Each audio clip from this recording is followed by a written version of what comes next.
She was standing in the middle of my living room, ripping down my curtains with both hands like they'd personally offended her. The cream-colored curtains I'd sewn myself 15 years ago, the ones with the tiny embroidered roses along the hem that I'd stayed up 3 nights to finish. She just yanked them down, rod and all, and tossed them onto the floor like they were garbage. I walked in carrying a basket of laundry, and I stopped dead in my tracks. My mouth opened, but no words came out. The curtain rod had left 2 holes in the wall, and plaster dust was still floating in the air. "What are you doing?" I finally managed to say. She didn't even turn around. She just kept pulling at the second panel, tugging until the rings popped off one by one. "Redecorating," she said. Like it was the most obvious thing in the world. "These curtains are ancient. I ordered new ones online. They'll be here Thursday." "Those were my curtains, Vanessa. I made those." She finally turned around, and she looked at me with this expression that I'll never forget. It wasn't anger. It wasn't even annoyance. It was pity. Like I was a child who didn't understand how the world worked. "I know you made them," she said slowly, "the way you'd talk to someone who was losing their mind. That's kind of the problem. They look homemade. We have guests coming this weekend, and I'd rather this place didn't look like a craft fair from 1995. I stood there, holding my laundry basket, staring at my curtains crumpled on the hardwood floor. The floor I'd refinished myself. In the house I'd paid for. With money I'd earned working double shifts for 22 years. And then she said it. The thing that made my blood turn cold. "Oh, and while we're at it, you need to move your things out of the master bedroom. Marcus and I talked about it, and we think it makes more sense for us to have the bigger room. You don't need all that space anyway. The guest room down the hall is perfectly fine." She said it casually. The way you'd tell someone to pass the salt. I set the laundry basket down. I looked at the holes in my wall. I looked at my curtains on the floor. I looked at this woman who had been living in my house for 4 months. And that was the moment I realized she had no idea what I was about to do. But before I tell you what happened next, you need to understand how we got here. Because Vanessa wasn't always like this. Or maybe she was, and I just didn't see it. Either way, everything that happened started long before those curtains hit the floor. My name is Gloria Mitchell. I'm 63 years old, and I built my life from the ground up with nothing but 2 hands and a refusal to quit. When I was 24, I married a man named James Mitchell. He was tall, charming, and had a laugh that could fill up any room. We bought this house together, a fixer-upper on Maple Ridge Drive, and we poured everything we had into it. Every wall, every tile, every coat of paint. We did it ourselves because we couldn't afford to hire anyone. That house wasn't just a building. It was our life's work. James and I had one son, Marcus. And from the moment that boy came into this world, he was everything to me. He was sweet, gentle, always wanting to help. When he was 5, he'd follow James around the house with a toy hammer, pretending to fix things. When he was 10, he'd sit with me in the kitchen while I cooked and ask me to teach him recipes. He was my heart walking around outside my body. Then James got sick. Pancreatic cancer. By the time they found it, there wasn't much anyone could do. He fought for 14 months, and then he was gone. Marcus was 16. I was 41. And just like that, it was the 2 of us against the world. I worked 2 jobs for years. During the day, I was an administrative assistant at a law firm. At night, I cleaned offices. I did whatever it took to keep the house, keep Marcus in school, keep food on the table.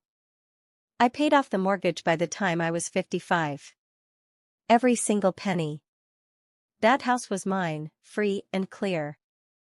I had the deed in a fireproof lockbox in my closet, and I had a will drawn up by one of the lawyers I'd worked for, a man named Gerald Hoffman who'd watched me work hard for 20 years and respected me for it. Marcus grew up, went to college, got a degree in business. I was so proud of him I could barely breathe at his graduation. He got a decent job at a marketing firm, moved into his own apartment downtown, and started building his life. I missed him, sure. But I was happy. He was doing well. And then he met Vanessa. He brought her home for dinner on a Sunday in April. I remember because my azaleas were blooming, and the house smelled like pot roast and fresh bread. She walked in wearing a yellow sundress, her hair pulled back, and she smiled at me like I was the most important person in the world. "Mrs. Mitchell," she said, taking both my hands in hers. "Marcus has told me so much about you. I feel like I already know you." She was beautiful. I'll give her that. And charming? Lord, that woman could charm the skin off a snake. She complimented my cooking, asked about my garden, even admired the curtains. Those same curtains she'd ripped down months later. "Did you really make these yourself?" she'd said, running her fingers along the embroidered roses. "They're beautiful. You're so talented." I beamed. I actually beamed. I looked at Marcus, and he was smiling at me like, "See, Mom? Isn't she great?" And she was great. For a while. They dated for a year and a half. Vanessa was always polite when she visited. She'd bring me flowers, help with dishes, ask about my week. She called me Mom even before the wedding, and I didn't mind. I liked it. It felt like I was gaining a daughter, not losing a son. They got married at a little venue outside of town. Nothing fancy, but it was lovely. I paid for the flowers because Vanessa's parents didn't have much, and I wanted to help. She hugged me at the reception and whispered, "Thank you for everything, Mom. I'm so lucky to have you." I cried. Happy tears. The happiest tears. For about a year after the wedding, things were fine. They had their own apartment. Marcus was working. Vanessa had a job at a retail store, something in management. They came over for Sunday dinners, and we'd sit around the table laughing and talking like a real family. I thought I was blessed. I thought God had given me something beautiful to hold on to after all those years of struggle. Then Marcus lost his job. The company downsized. His whole department was eliminated. He called me on a Tuesday afternoon, and I could hear the fear in his voice. "Mom, I don't know what we're going to do. We've got 2 months of savings, maybe 3. Vanessa's job doesn't cover the rent and everything else." "Come home," I said without hesitating. "Both of you. Stay here until you get back on your feet." "Mom, are you sure? I don't want to impose. You're my son. This is your home. It'll always be your home. Come." And they came. They moved in on a Saturday. Marcus carried boxes up the stairs, and Vanessa walked through the house slowly, looking at everything like she was seeing it for the first time. "This place really is something," she said. "For bedrooms, that big backyard, the wraparound porch. You've got a lot of space here, Mom." "It's home," I said simply. I set them up in the second largest bedroom. It had a queen bed, a nice closet, and a window that faced the garden. I thought it was comfortable. More than comfortable. "It's perfect," Vanessa said. "Thank you so much. We won't be here long, I promise." The first month was wonderful. Truly wonderful. We fell into a rhythm. I'd cook breakfast, Vanessa would clean up. Marcus spent his days job hunting, sending out resumes, going to interviews. In the evenings, we'd all sit together in the living room, watching television or talking. Vanessa would ask me about James, about how I'd built the house, about my life. She seemed genuinely interested. She'd lean forward and listen, and sometimes she'd reach over and squeeze my hand.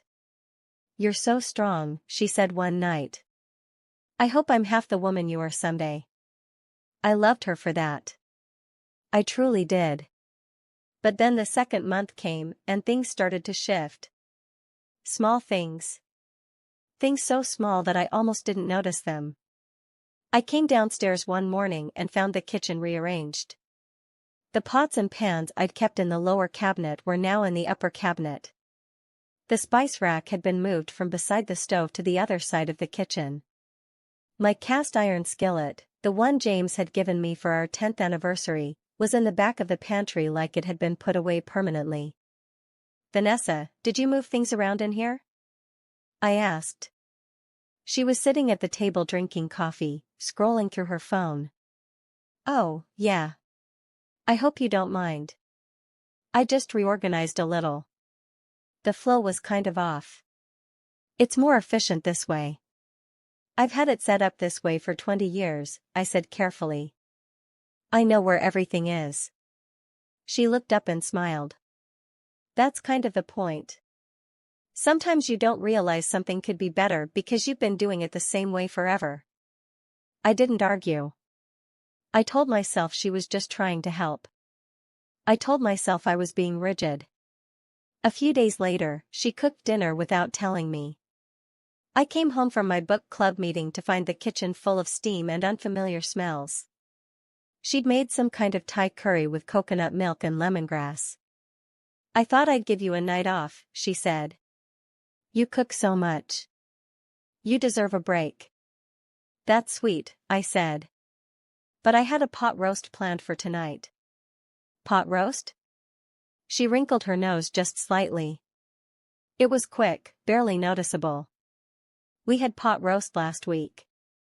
I thought we could try something new. Marcus loves Thai food." Marcus was already at the table, eating. He looked up and shrugged. "It's really good, Mom. You should try it." I sat down and tried it. It was fine. But the pot roast I'd been planning to make was still sitting in the fridge, untouched. The next week, I found new throw pillows on my couch. Bright turquoise ones that clashed with everything in the room. My beige pillows, the ones that matched the curtains, were gone. "Where are my pillows?" I asked. "I donated them," Vanessa said from the hallway. "They were pretty worn out. These are much better, don't you think? They add a pop of color." "You donated my pillows without asking me?" She tilted her head. "I thought you'd like the surprise." "I'm sorry, should I have asked first?" She said it in a way that made me feel like I was overreacting. Like I was the unreasonable one for being upset about pillows. "It's fine," I said. "Just ask next time." "Of course. Absolutely." She didn't ask next time. Or the time after that. Or the time after that. Over the following weeks, things kept changing. A new rug appeared in the hallway. The family photos on the mantel were rearranged, with Vanessa and Marcus's wedding photo front and center and my photo with James pushed to the side. The thermostat settings changed. The laundry schedule shifted. Even the brand of dish soap was different. Each change was small on its own. But together, they formed a pattern. My house was slowly being transformed into something else, something that didn't feel like mine anymore. I brought it up to Marcus one evening when Vanessa was in the shower. "Honey, I need to talk to you about something." "What's up, Mom?" "I feel like Vanessa is changing a lot of things around the house without asking me first. The kitchen, the living room, even little things like the soap and the thermostat. I don't want to make a big deal out of it, but this is still my home." Marcus sighed. Not the sympathetic sigh I was hoping for. The tired sigh. The one that says, "Here we go again." "Mom, she's just trying to make things nicer. She has good taste. And honestly, some of the stuff in this house is a little outdated." "She's not trying to disrespect you." I didn't say she was disrespecting me. I said she's making changes without asking. She's living here too, Mom. She should feel comfortable. And I shouldn't? That's not what I said. But it kind of was. Marcus went back to his phone, and the conversation was over. I sat there in my chair, in the living room that no longer looked like my living room, and I felt something I hadn't felt in a long time. I felt small. It got worse. Vanessa started speaking for Marcus. When I'd ask him a question, she'd answer. Marcus, do you want chicken or fish tonight?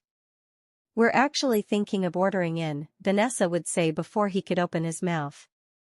Marcus, are you free Saturday to help me with the garden? He's got plans Saturday. We're going to a farmer's market. Marcus, did you call about that job interview? He's handling it. Don't worry about it. It was like Marcus had become an extension of her. He stopped making eye contact with me when she was in the room. He stopped offering to help with chores. He stopped sitting with me in the evenings. One night, I was cooking dinner, my pot roast, the one I'd been wanting to make for weeks, and Vanessa came into the kitchen. She leaned against the counter and watched me for a moment. You know, she said, we should really think about updating this kitchen. The countertops are pretty dated, and the cabinets could use a refresh. I saw this beautiful granite on Pinterest that would look amazing in here. I'm not updating the kitchen, I said quietly. Why not? It would add so much value to the house. Because it's my kitchen. And I like it the way it is. She stared at me for a second, and then she smiled. But it wasn't a warm smile. It was the kind of smile that said, we'll see about that. Of course, she said. It's just a suggestion. She walked out. I stood there stirring my pot roast, and my hands were shaking. Not from anger. From something worse. From the slow, creeping realization that this woman was trying to take over my home. But I still told myself I was imagining things. I still told myself she meant well. Because she was my son's wife, and I loved my son, and I wanted this to work. I wanted harmony. I wanted family. I should have listened to my gut. The next thing Vanessa did was start inviting people over. Not asking. Inviting. I came home from the grocery store one Saturday afternoon to find 8 strangers in my backyard. They were sitting around my patio table, drinking wine from my glasses, using my grill. What is this? I asked Marcus, who was standing at the back door. Vanessa invited some friends over for a barbecue. She invited friends to my house without telling me? It was kind of last minute. She figured you wouldn't mind. She figured wrong. I walked outside. Vanessa was in the center of the group, laughing, gesturing around the backyard like she was giving a tour. And we're thinking about putting in a pool right over there, she was saying, pointing to my vegetable garden. It would be perfect for summer parties. A pool. In my vegetable garden. The garden I'd been tending for 15 years. The garden where I grew tomatoes and basil and peppers and flowers that I brought to James's grave every month. Vanessa, I said. Can I speak with you inside? She looked at me, and something flickered behind her eyes. Annoyance, maybe. But she smiled and excused herself. Inside, I kept my voice low. You cannot invite people to my home without asking me first.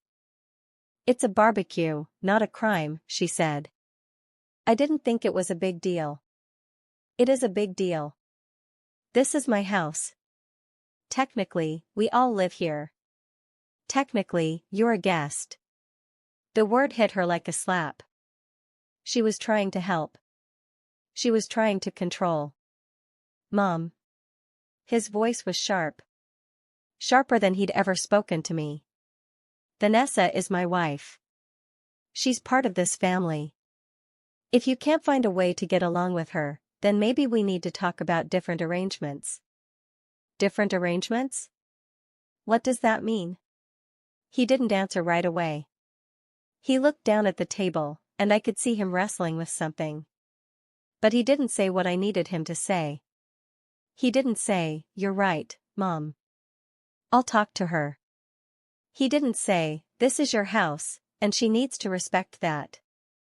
Instead, he said, maybe it would be easier for everyone if you, I don't know, thought about downsizing. Downsizing.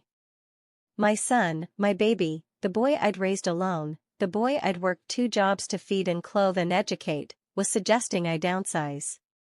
Move out of my own house. The house I'd built, paid for, bled for. So his wife could be more comfortable. I stared at him. I stared at this man who used to follow me around with a toy hammer, who used to sit in my kitchen learning recipes, who used to tell me I was the strongest person he knew. Get out of my kitchen, I said quietly. Mom. Get out. He left. And I sat at that table alone, and for the first time in a very long time, I cried. Not the gentle kind of crying. The ugly kind. The kind that comes from somewhere so deep inside you that it feels like your bones are breaking. After that night, things got even worse. Vanessa must have sensed that Marcus and I had argued, because she became bolder. Much bolder. She started having contractors come to the house to give estimates. For new countertops.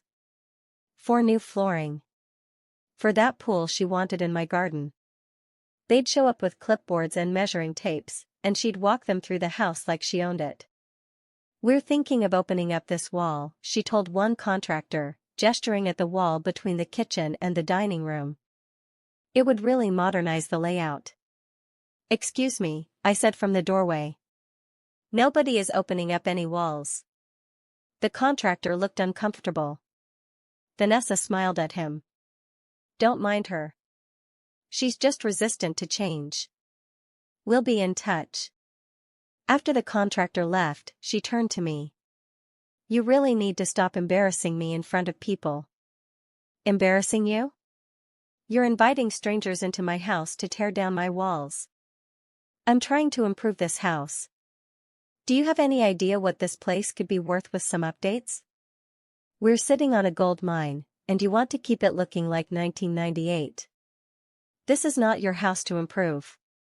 She stepped closer to me. Close enough that I could smell her perfume. And she said, in a voice that was quiet and hard and absolutely terrifying. Not yet. I didn't sleep that night. The breaking point came on a Sunday.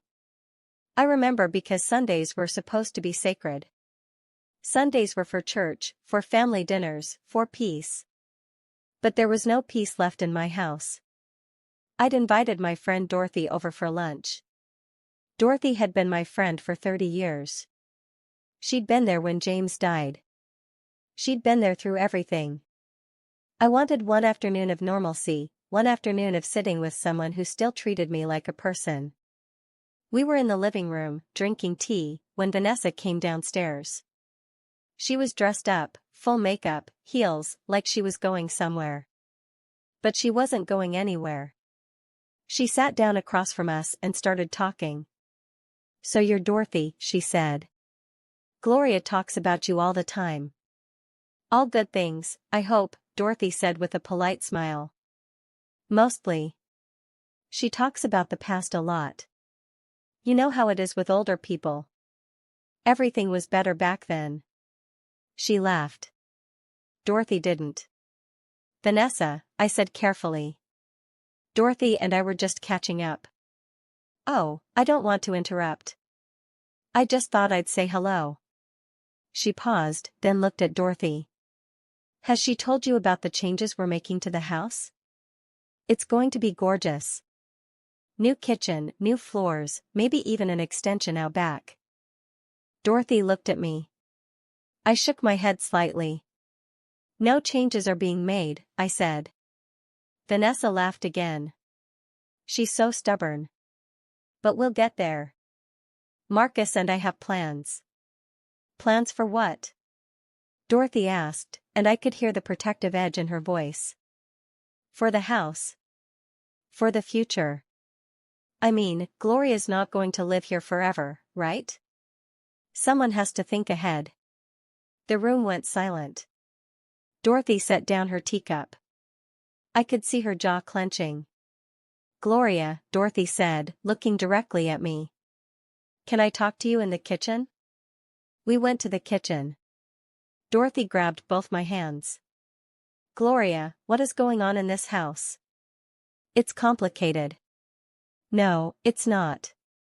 That woman is trying to take your home. I've seen it before. My sister went through the same thing. You need to do something. I don't know what to do, Dorothy. She's Marcus's wife. If I push too hard, I'll lose him. You're already losing him. But you don't have to lose your house too. She reached into her purse and pulled out a business card. Call this woman. Her name is Patricia Gwynn. She's a real estate attorney. She helped my sister protect everything. Promise me you'll call her. I took the card. I stared at it. Promise me, Gloria. I promise. Dorothy left an hour later. As she walked out the front door, Vanessa was standing in the hallway with her arms crossed. Your friend seems nice, she said. A little opinionated, but nice. I didn't respond. I went upstairs, closed my bedroom door, and sat on my bed with Patricia Nguyen's business card in my hand. But I didn't call. Not yet. Because what happened next made me realize just how far Vanessa was willing to go. 2 days later, I came home from the grocery store to find the lock on the master bedroom door had been changed. My bedroom. The room James and I had shared. The room where I'd held him when he was sick and slept alone for 20 years after he was gone. I stood in front of my own bedroom door, trying my key, and it didn't work. I went downstairs. Vanessa was in the kitchen, eating yogurt, scrolling through her phone. The lock on my bedroom door has been changed. She looked up casually. Oh, right. The locksmith came today. We had all the interior locks updated.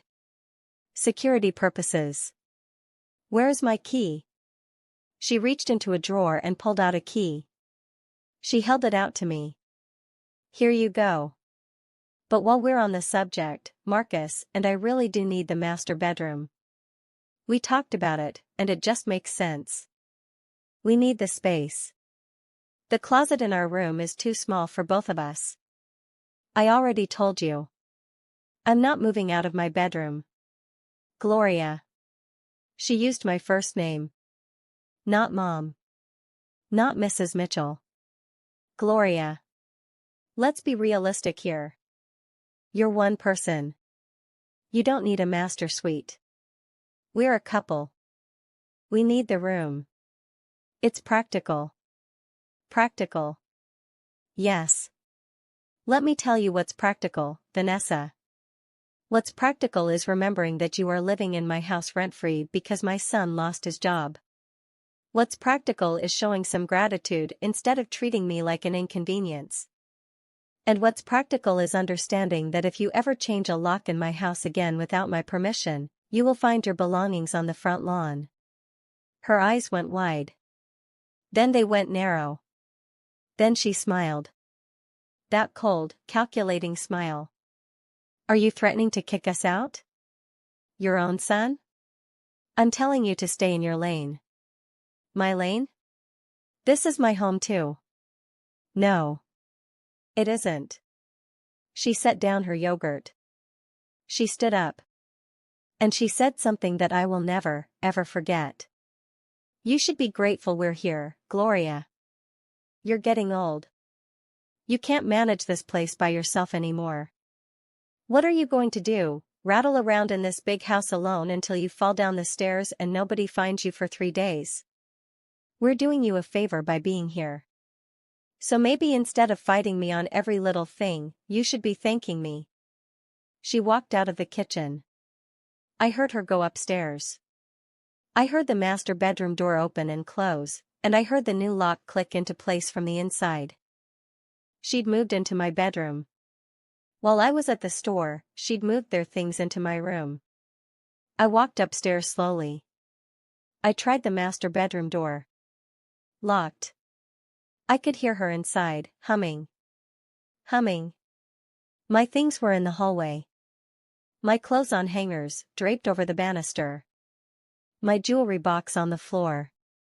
My photo of James on the windowsill, leaning against the wall like an afterthought. I picked up the photo. James smiled at me from behind the glass. I held it against my chest and walked down the hall to the guest room. The small one, the one at the end, with the twin bed and the window that faced the neighbor's fence. I sat on the twin bed. I held James's photo. And I cried. But something was different about these tears. They weren't the broken tears from before. They weren't defeat. They were the kind of tears that come right before you decide you've had enough. And I had had enough. That night, I couldn't sleep. I lay in that twin bed, staring at the ceiling, and I listened. I listened to Vanessa and Marcus laughing in my bedroom. My bedroom. I heard the television that James and I used to watch together. I heard the creak of my bed, the bed where my husband had taken his last breath. And something inside me shifted. Not broke. Shifted. Like a key turning in a lock. I got up. I went to the closet in the hallway, the one Vanessa hadn't gotten to yet because it was full of old coats and boxes she considered junk. I reached behind the winter coats, behind the boxes of Christmas decorations, and I pulled out a fireproof lockbox. Inside that lockbox was the deed to my house. My name. Gloria and Mitchell. Sole owner. Free and clear. No mortgage. No liens. No cosigners. Also inside the lockbox was a copy of my will, drawn up by Gerald Hoffman 12 years ago. The will that specified exactly what would happen to this house and everything in it when I died. And let me tell you something, the terms of that will were very specific. I also found something else in the lockbox. A letter. A letter James had written me before he died. I'd read it 100 times, but that night, one line hit me differently than it ever had before. Don't let anyone take what we built, Gloria. Not anyone. I put everything back in the box. I went back to bed. And for the first time in months, I felt something I hadn't felt. Calm. The next morning, I made a phone call. I called Patricia Nguyen, the attorney Dorothy had recommended. Ms. Nguyen, my name is Gloria Mitchell. My friend Dorothy Williams gave me your card. I need help protecting my home. Tell me everything, she said. And I did. I told her everything. About Vanessa, about the changes, about the locks, about being moved out of my own bedroom, about Marcus, about all of it. She listened without interrupting, and when I was done, she was quiet for a moment. Mrs. Mitchell, I want to be very clear about something. That is your house. Your name is on the deed. They have no legal claim to it. Do you understand that? I understand. Good. Because here's what we're going to do. Over the next 2 weeks, I did exactly what Patricia told me to do. I documented everything. I took photos of every change Vanessa had made. I saved every text message. I wrote down dates and times and descriptions of every incident. I kept a journal with meticulous detail. I also did something else. I went to the courthouse and verified that the deed was still solely in my name. It was. I checked for any filings, any liens, anything that might have been done without my knowledge. Nothing. The house was mine, untouched and unencumbered. Patricia also had me check something I hadn't even thought of. She had me verify that no one had been added to my bank accounts, my insurance policies, or my utility accounts without my consent. And that's when I found it. Vanessa had added her name to one of my utility accounts. The electric bill. She'd called the company, pretended to be an authorized person on the account, and had herself added. Patricia said it wasn't legally significant in terms of property ownership, but it showed a pattern. A pattern of someone trying to establish themselves as a resident with rights. She's building a paper trail, Patricia said. She's trying to establish tenancy so that if you ever try to remove her, she can claim legal residence and force you through a lengthy eviction process. Can she do that? She can try. But we're going to be ready. Patricia drew up formal documents. A notice to vacate. Legal and proper, giving them 30 days to leave. She also helped me set up a revocable living trust, with the house placed directly into the trust. This meant that even if something happened to me, the house could not be claimed or contested by anyone outside the trust. Who is the beneficiary? Patricia asked. I thought about that for a long time. A month ago, I would have said Marcus without hesitation. But now, I wasn't sure. Not because I didn't love him, but because I wasn't sure he'd protect what I was leaving him. Can I name a contingent beneficiary? I asked. Someone who gets it if Marcus can't manage it responsibly? Absolutely. I named Dorothy's daughter, Angela, as the contingent beneficiary. Angela was like a niece to me. She was responsible, kind, and she'd always loved this house. I knew she'd take care of it. While all of this was happening, I stopped arguing with Vanessa. Completely. I stopped pushing back, stopped confronting, stopped raising my voice. I became quiet. Agreeable, even. I smiled when she made her comments. I nodded when she announced her plans.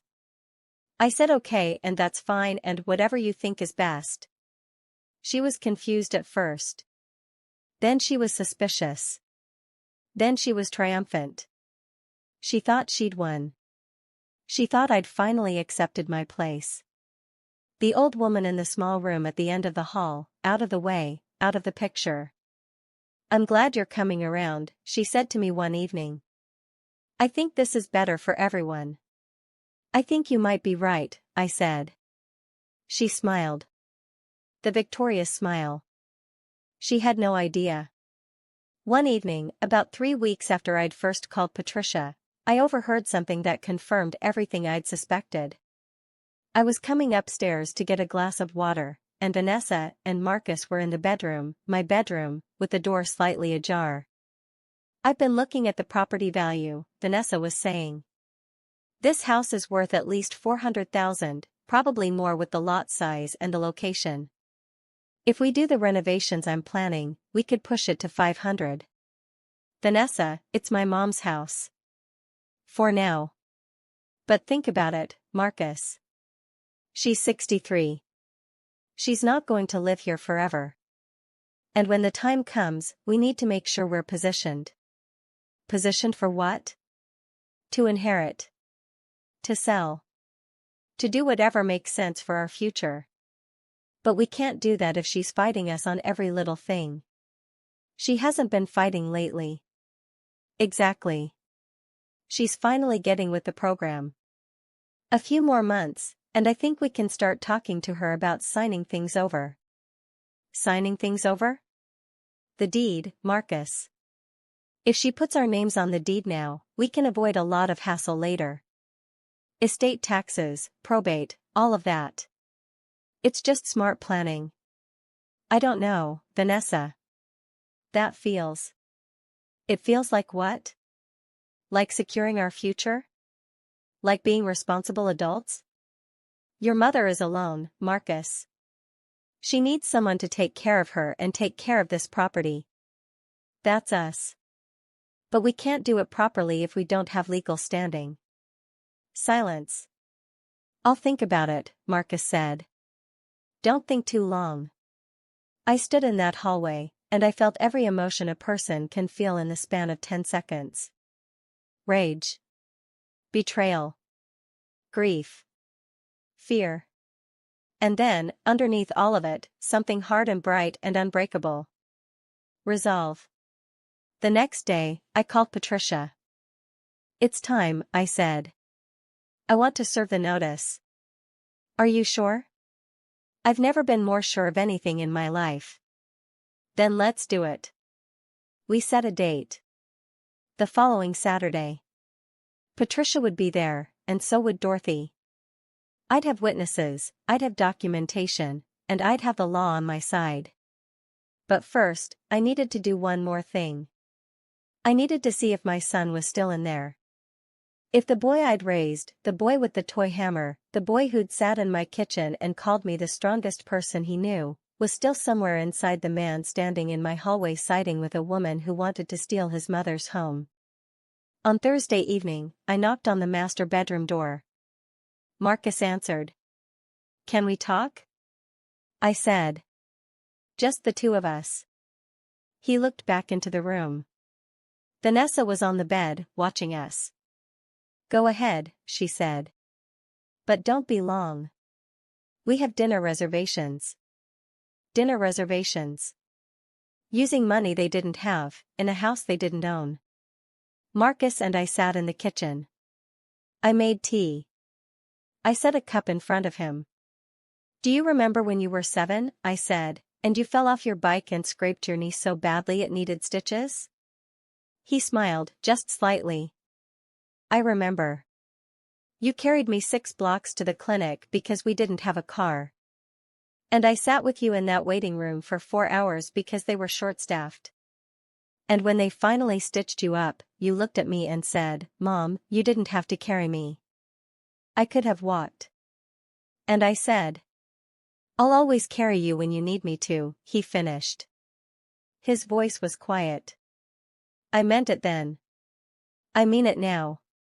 But Marcus, carrying you doesn't mean letting someone else tear me down." "Mom, what are you?" "I heard you and Vanessa talking the other night. About the house. About the deed. About positioning yourselves." His face went pale. "Mom, that was just Vanessa talking. I didn't." "You didn't stop her." You didn't stop her. Just like you didn't stop her when she moved me out of my bedroom. Just like you didn't stop her when she changed my locks.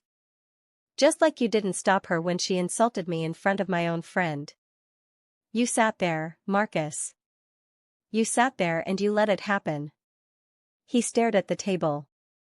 His tea was untouched. "I'm your mother. I carried you for 9 months. I raised you alone. I worked until my back ached and my feet bled so you could have a life. And this is what I get? My son sitting in my kitchen, in my house, unable to look me in the eye because he knows his wife is wrong but he's too afraid to say it." "I'm not afraid." "Then tell me the truth. Right now. Look at me and tell me the truth. Do you think Vanessa is right? Do you think I should sign over my house? Do you think I should move out of the home your father and I built so your wife can sell it?" He looked at me. And I saw it. The conflict. The guilt. The love and the cowardice all mixed together. "I don't know what to do, Mom," he whispered. "I love her. But I love you too. And I feel like no matter what I do, someone gets hurt. Someone is already getting hurt, Marcus. Me. I'm getting hurt. Every single day." He put his face in his hands. I let him sit there. I didn't comfort him. I didn't reach across and squeeze his hand. I didn't tell him it would be okay. Because comfort was what had gotten us here. My willingness to smooth things over, to make excuses, to put his comfort above my dignity. That was over. "Saturday," I said, standing up. "Something is going to happen on Saturday. And when it does, you're going to have to choose. Not between me and Vanessa. Between right and wrong." I walked out of the kitchen and went to my room. The small room. The twin bed. I looked at James's photo on the nightstand. Saturday, I told him. Saturday came. I got up early. I cleaned the kitchen. I made coffee. I set out the good cups, the ones Vanessa hadn't managed to replace yet, and I waited. Dorothy arrived at 9. She sat with me at the kitchen table and held my hand. "You ready?" she asked. "I've been ready for weeks." Patricia arrived at 9:30. She carried a briefcase and wore a navy blue suit.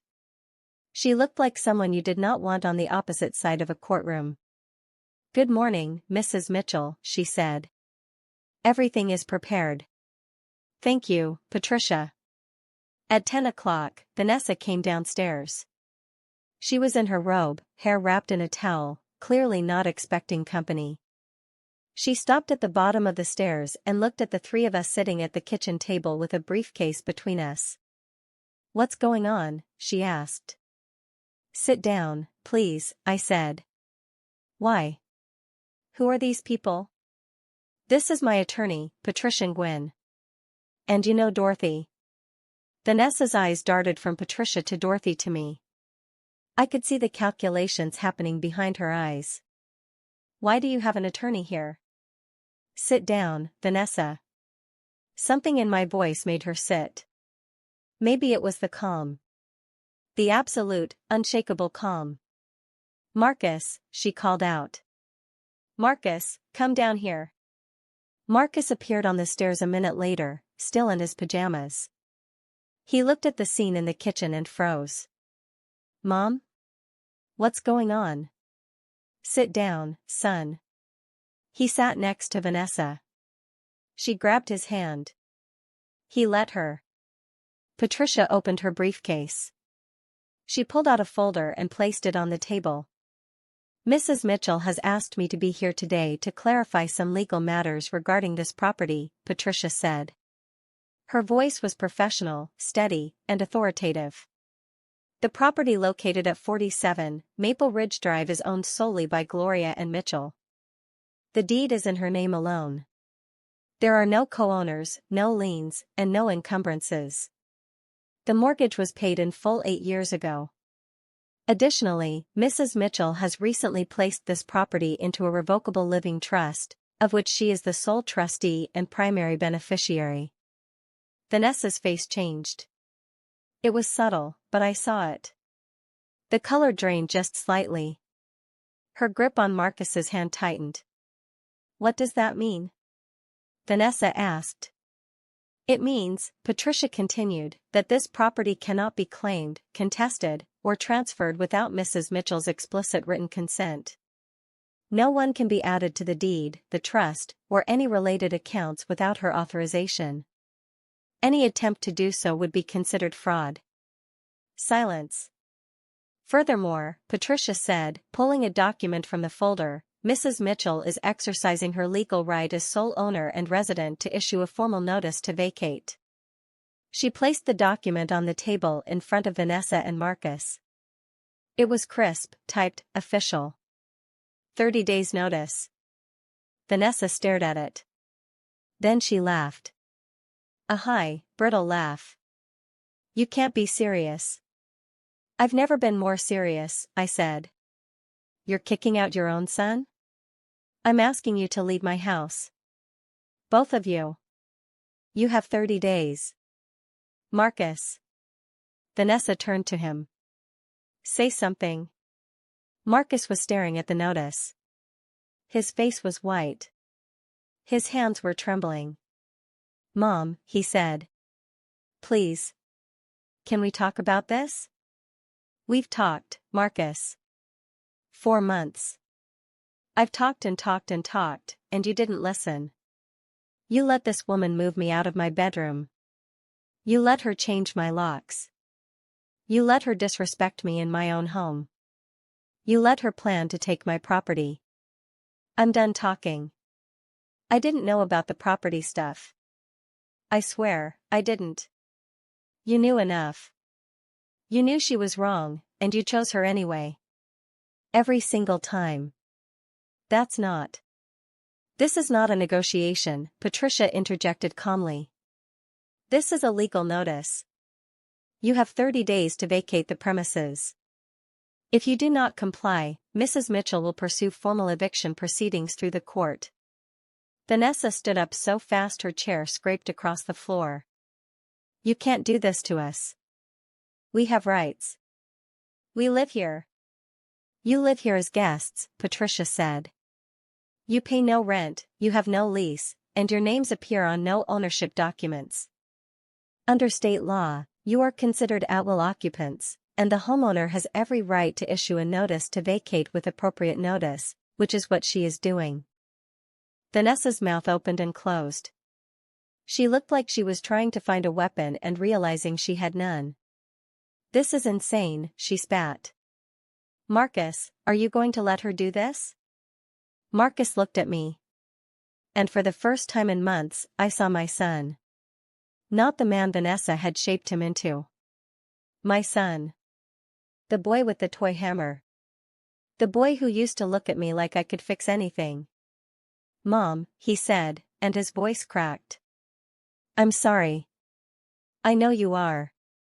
I didn't mean for it to get like this. But it did. Can we fix it? I looked at him for a long time. I looked at this man I'd carried for decades, the person I loved more than anyone on this earth. That depends on you, Marcus. Not on me. On you. Vanessa grabbed his arm. Let's go. We don't need this. We'll get our own lawyer. We'll fight this. Fight what? Patricia said. She owns the house. You don't. There's nothing to fight. Vanessa looked at Patricia with pure hatred. Then she looked at me. You think you've won? You think this makes you strong?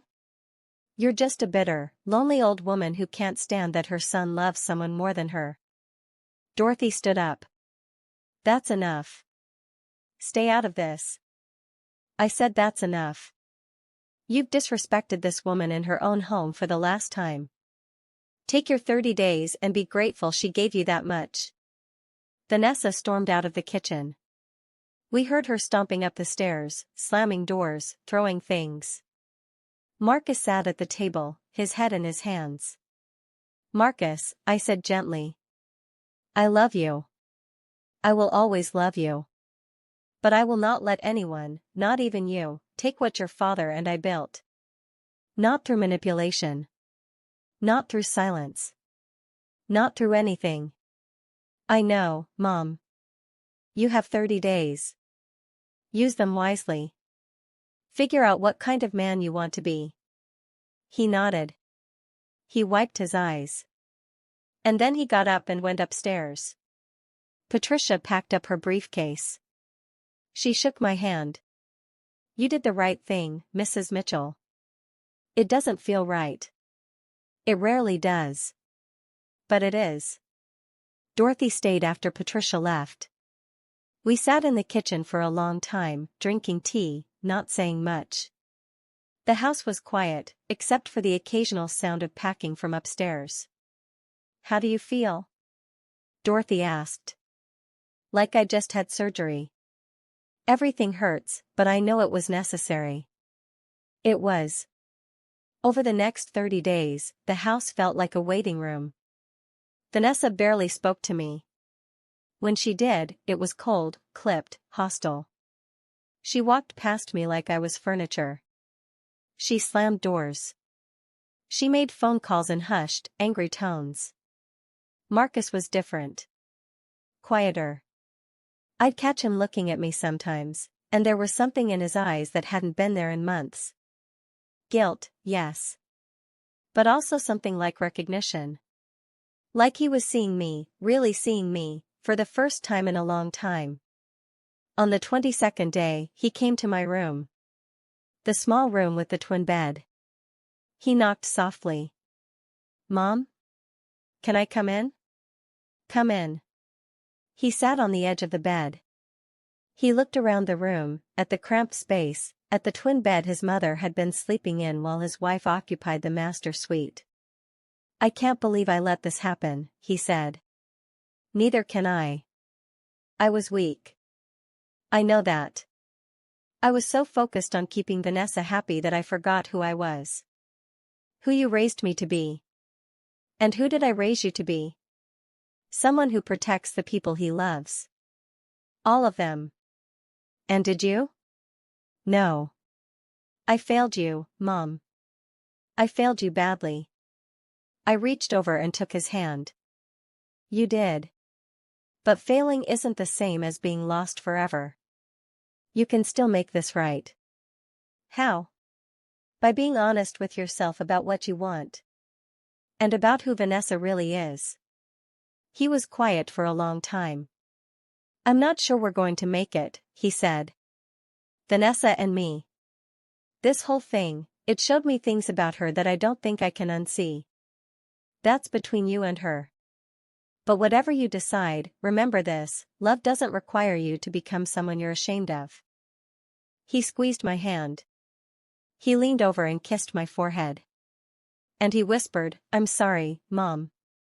For everything. I know, baby. I know. On the 30th day, they left.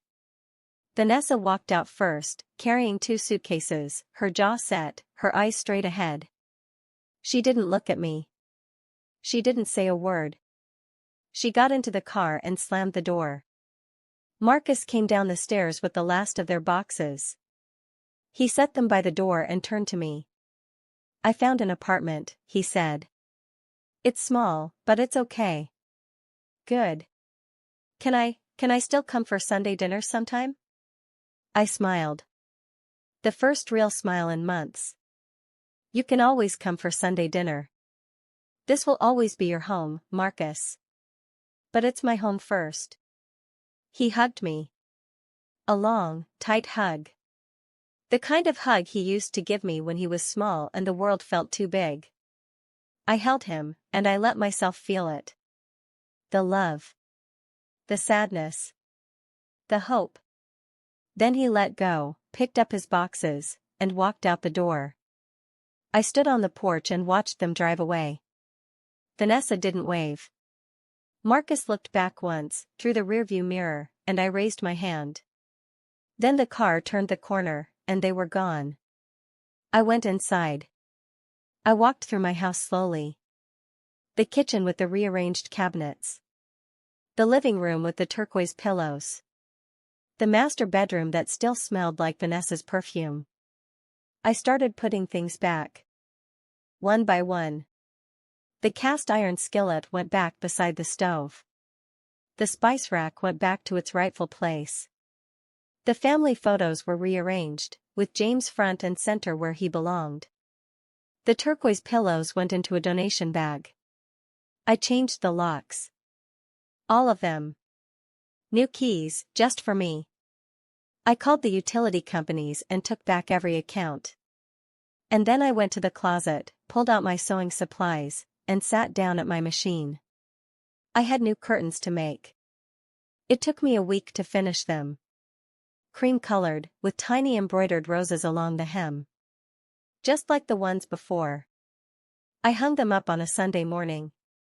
The sunlight came through the fabric and cast a warm, golden glow across the living room. My living room. I sat in my chair. My chair. In my house. With a cup of my tea, made with my whole milk and my sugar, in my cup. And I breathed.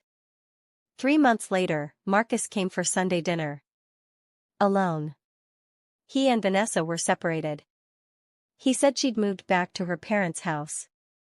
He said the things she'd done to me were part of a larger pattern he was only now beginning to understand. He said he was getting counseling. I'm going to be better, Mom, he said. I promise. I believe you. We sat at the kitchen table and ate pot roast. The pot roast. With mashed potatoes and green beans and fresh bread. He ate 3 helpings and asked if he could take leftovers home. Of course you can, I said. He helped me wash the dishes. He dried while I washed, just like when he was little. We didn't say much. We didn't need to. Before he left, he stood in the doorway and looked at the new curtains. They're beautiful, Mom. Thank you. They look just like the old ones. They are the old ones. Just remade. Stronger this time. He nodded. He understood. I love you, Mom. I love you too, baby. Always. He walked down the porch steps and got in his car. This time, when he looked back, I waved and he waved too. And I stood there until the car disappeared. I went inside. I locked the door. My door. And I sat in my living room, in the golden light of my new curtains, and I picked up my tea. A home is not just walls and a roof. It's not countertops or flooring or the color of the throw pillows. A home is the respect that lives inside it. It's the boundaries that protect it. It's the strength of the person who built it and the courage of the person who defends it. I built this home with my own 2 hands. I paid for it with my own sweat. I protected it with my own voice. And no one, not Vanessa, not anyone, was ever going to make me feel small inside these walls again. If you're out there listening to this, and someone in your life is trying to make you feel like a guest in a place you built, hear me when I say this: you don't have to scream. You don't have to fight. You just have to know your worth, know your rights, and stand your ground. Quietly, if you have to. But stand it. Because the strongest thing a woman can do isn't raise her voice. It's lower it, look someone dead in the eye, and say, "This is mine. And you were only a guest." Never let anyone make you feel small in a place you built with your own hands. Respect isn't given because of age. It's demanded through boundaries. Now, if this story touched your heart, if it made you feel something, if it reminded you of someone you know or something you've been through, I want to ask you to do something for me. Hit that subscribe button. Leave a comment and tell me your story. And smash that like button so this message can reach someone who needs to hear it today. Share this with a mother, a grandmother, a friend who might be going through something similar. Because nobody should ever feel like a stranger in their own home. Thank you for listening. Thank you for staying until the end. And remember, your home, your rules, your peace.